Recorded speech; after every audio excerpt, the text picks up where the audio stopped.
the Fox 10 Gulf Stream. This is Next Weather.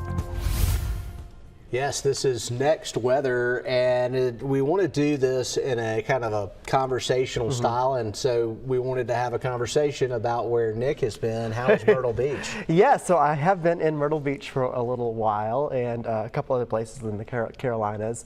But the reason I was in Myrtle Beach was for a big weather conference. In fact, it was, of course, the American Meteorological Society broadcast conference, and it was actually a joint conference with Warning Communication as well. So it was really good to kind of have two really important communication groups together, and there was a lot of great stuff that we learned. Of course, Myrtle Beach was amazing. I actually have to give a shout out to our sister station there. I got to meet a lot of their meteorologists. I bet. Yeah, and they were so fun to talk to, and they've got a great product there. And you know, we're talking, it's a whole bunch of broadcast meteorologists talking about it.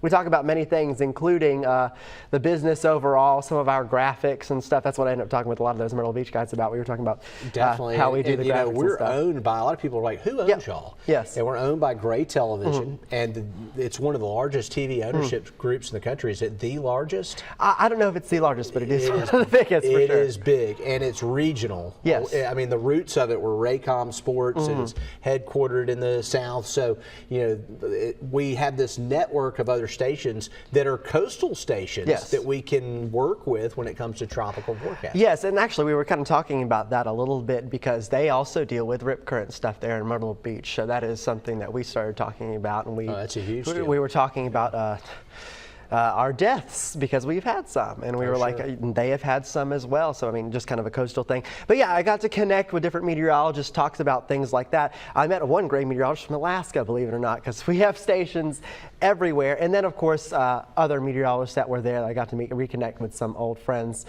familiar faces down here. Of course, Alan Seals being one who always goes to these events, and got to reconnect with him. Did he speak? Because he is, yes, he is usually very funny. Yes, and he did speak, and he talked about writing a book, and because you know, he has written some books, and that was an interesting talk to hear, and it was funny as always. There were a couple other good talks that I want to mention, and if we can take to the graphics, I can show this. One of the new things that are coming out here, this is something that the National Weather Service has put out. It's called Heat Risk, and this is one of the things of these conferences. You get new ideas, you get new products that you're able to show.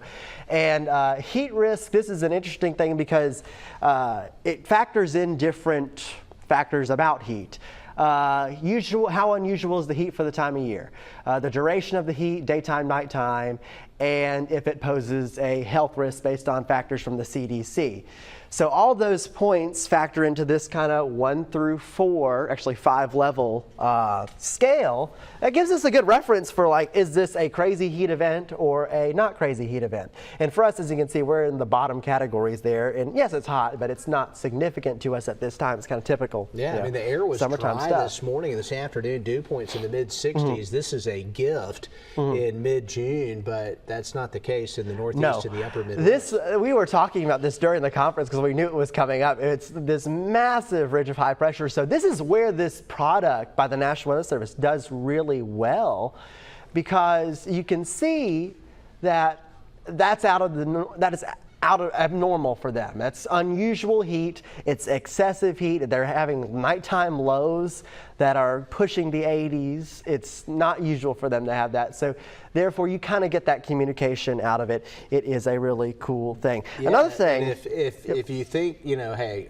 nighttime lows near 80, we see that all the time in the summertime, but there's a lot of people there that don't have air conditioning. no, and that's the problem. And this, like I said, it has related to health issues. Whenever you had those nighttime temperatures in the 80s, that does become a health issue. And I think that's a really good product. I will be showing that eventually, and I'm putting that into our system now, actually, as we speak. Now, here's another thing. This is kind of way in the future, way down the road. We know our 1 through 5 SPC category scale. Well, Storm Prediction Center eventually will be making some changes to this. Now, this is way down the road, but some changes will be made to this, and this is interesting. It is going to be based on time as well. Okay. So there's going to be a timeline where you'll go from level 1, 2, 3, 2, 1. You know, like depending on where you are, the risk is based on time because it is tied to it. We normally show the graph. It's a 24 hour. Yes, right. it's instead of being kind of it's real broad, and yeah. so you could be in a slight risk, but the event is not expected to happen until the next morning or something. So like the that. slight risk would be your peak risk that you're eventually going to get in. You're going to get in the slight risk at noon tomorrow or something, and you kind of have that idea. So I think it's a really interesting thing. That is kind of a long, long way away. Let's see what else I have in here because there are some other things. Oh, this was good. Space weather. Which is one thing. You get a lot of meteorologists together, and space weather is not our terrestrial meteorology, but it is something that we often have to talk about. We often talk about how we're broadcast meteorologists, station scientists. We kind of have to be the science people in the room. And we talked about this, think back to the aurora. Sure.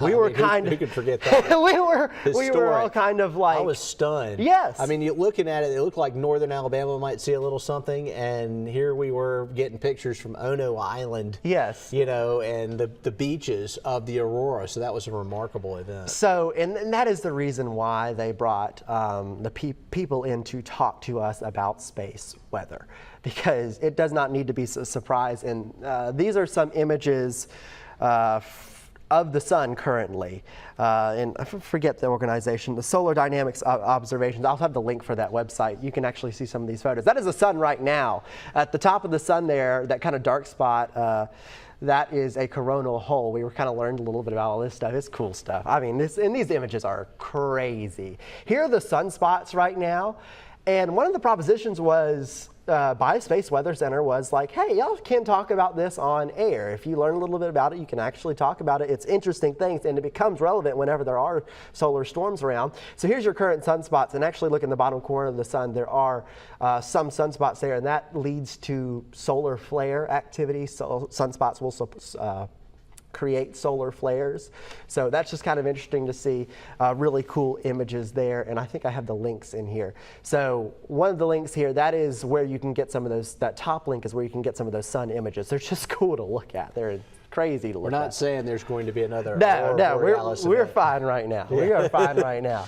But Space Weather Prediction Center, SWPC, Sean Dahl, who is the service coordinator there, he came and spoke with us, and my goodness, he was a great speaker, and we learned so much. And what he's doing there, and what that organization, Space Weather Prediction Center, is doing to prepare people for if there were another big event. Right. It is incredible stuff that they are doing. And last little thing here, we talked about other cool stuff as well. Take a look at this. One of the important things that we regularly show is satellite imagery. And this organization, CIRA, is something that what they do is they'll actually find some awesome satellite images, and they have a satellite library that you can access as well. You just search CIRA Satellite Library online, and you can get some crazy imagery. That's Tropical Storm Alberto yesterday, and you can see this is the GLM, Geostationary Lightning Mapper. All those flashes are lightning. I believe this is the 1 minute imagery. Mm-hmm. And one of the big topics of conversation was this gets eyes on social media, because it's so cool to look at. In fact, you can see so much detail in there, the low level spin and stuff. And our satellites now are amazing. It's 1 minute imagery, high resolution. You can see things like wildfires. You can see extreme detail in the clouds. You can see thunderstorms blossoming pretty much out of nothing. And that was just one of the points that was driven across. And that lightning, if we see it near the core of the storm, that's usually a sign of rapid intensification, which could be a very helpful tool. And I can remember Chief Meteorologist John Ed Thompson talking about, well, we used to get a satellite photo and it came in twice a day. Well, now we get one every minute. Yes. So, and it's very high resolution. This isn't a satellite photo that comes in on a facsimile or something like that. This is, I mean, it's amazing the detail of visible satellite pictures, infrared satellite pictures. And you bring up actually the lightning near the core. This was used, and it was a really big image on social media during Hurricane Laura actually where you could actually see the lightning in the core. That was from the geostationary lightning mapper. So cool stuff there. Other cool stuff coming that's not related to that, but I'll just mention it. Some really interesting flood mapping is coming our way very soon. The National Water Prediction Center is actually working on some realistic flood mapping, so for river flooding, it's a really interesting thing there, and other products as well. So it's interesting to learn about what's coming. And that's the advantage of these conferences. We can sharpen our skills, see what's new, tell you about them, and use them to improve our product on air. Yeah, definitely. So it's getting a little hotter. We've started summer solstice, yes. Today, and we expect a ramping up of the heat next week. Yep. And we have meteorologist Michael White here with some tips on heat safety. Michael? Jason, as you know, the heat levels are just going to be continuing to crank up as we move in between tomorrow and the weekend. The air is going to be turning more humid next week. So this is a good reminder, especially with this being the first official day of summer, to look out for heat exhaustion and heat stroke, which can sneak up on you quickly. These are some symptoms and signs of that. If you end up with heat exhaustion, these are some of the warning signs. You are going to be experiencing dizziness. You're going to be experiencing thirst, heavy sweating, nausea, weakness. You need to act fast. If you start feeling any of those 5 symptoms, move to a cooler area, loosen clothing, sip cool water, seek medical help if the symptoms don't improve, because heat exhaustion, the next level is heat stroke. That is confusion, dizziness, becoming unconscious. If anyone you know is experiencing heat stroke, you have to call 911 immediately. Loosen clothing and remove extra layers. Cool with water or ice. Move them to a cool area immediately. Heat stroke can cause death or permanent disability if the emergency treatment is not given. So here's ways that you can prevent this from happening. And this is very important. You want to make sure that you are doing the following when it comes to avoiding heat exhaustion and heat stroke. You need to stay away from the direct sun exposure from 10 to 4 every single day. That's the hottest part of the day in the summer. Avoid exercising during the hottest part of the day. Do it in the morning or do it at dusk. Acclimate to hot conditions slowly. Eat only light food. This is a big one. Drink plenty of fluids. Stay hydrated. Wear sunscreen. Wear light-colored loose clothing and sunglasses. And never leave anyone in a parked car. The people who are the most at risk are children, older adults, people with disabilities, outdoor workers, people with certain chronic illnesses. You need to make sure that you are following these steps to avoid heat exhaustion and heat stroke. It was only a few years ago that a former employee of Channel 10 experienced heat exhaustion while out on a shoot for a news story. So, and it happened all of a sudden. He wasn't even aware that the symptoms were creeping up, but they can creep up. So you've got to make sure you're being extra careful around here during the summer months. And we only know that we've got a ways to go before fall air arrives, a long ways off till that happens. I will be on Good Day Gulf Coast tomorrow. We'll have the latest on what's happening in the tropics, the latest on the weekend weather outlook, and the bigger rain chances that look to return next week. We'll talk about all of that coming up bright and early tomorrow morning. Jason?